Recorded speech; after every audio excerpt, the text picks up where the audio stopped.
lá, Gabi. Cadete Dia Júnior, montando milonga, no esquadrão mais conhecido como DJ. Já houve épocas em que teve sérias dificuldades em natação. Hoje é um exímio nadador.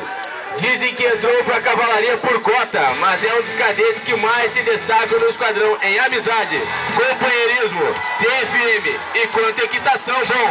Vamos deixar para lá. Cadete Pinheiro, montando Cazuza, oriundo da região centro-oeste do país, fute country e sertanejo. Porém não é muito companheiro nos fins de semana, já que consegue viajar para o Rio de Janeiro mais do que muitos cariocas. Sempre tentando se visurar e retirar o máximo de proveito de cada situação.